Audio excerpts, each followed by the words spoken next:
that was an interesting thing you put in the letter this time, risk factors that you normally don't lay out. One of the risks that you laid out was an issue like how driverless cars could have an adverse impact on both Geico and on your auto companies. You think through how you get around that, but if driverless cars are driving everybody around, what would you do? How do you evolve in a situation the only like way that? they'll be driving everybody around if they're regarded as a lot safer, and we'll find that out as we go along. But there have been faster advances in this than I would have expected a few years ago. Yeah, I would say that, but I would also say, if you ask me to take the over or under on 2030, what percent of the cars on the road in the United States are driverless, I would take the under on 10%. But I may be wrong. There's a longbets.com you can go to on the internet, and you can make a bet on something like that, as I did on the hedge fund bet.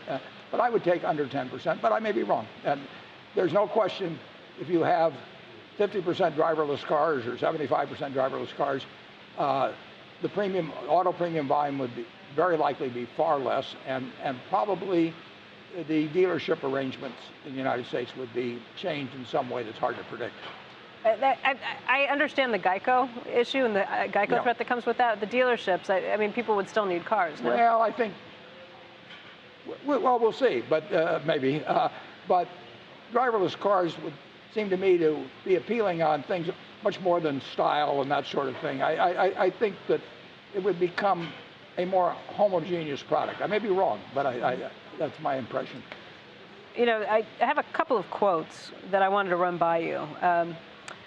Someone tweeted, "Don't take vacations, what's the point? If you're not enjoying your work, you're in the wrong job."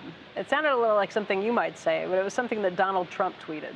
Oh, well, then I don't know whether he feels he's in the wrong job now, and that's why he's looking for something else. I absolutely advise students. I had students last week, 160 of them from Harvard and South Dakota State. I just tell them, try to find your passion. And, I mean, may not find it the first time, but, don't sleepwalk through life. Find something that you really enjoy doing if you can do it. And, not everybody's lucky enough to be able to find that, but it ought to be your goal.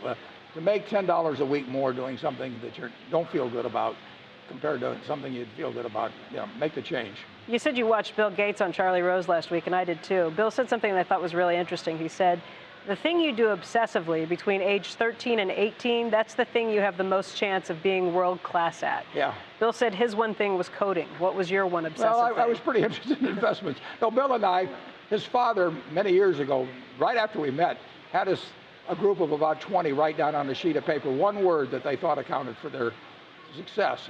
And Bill and I, who may have only met twice, didn't know what the other one was writing down. We both wrote down the same word, which was focus. And he was focused on software, I was focused on investments. And it gave me a big advantage to start very young. There's no question about it.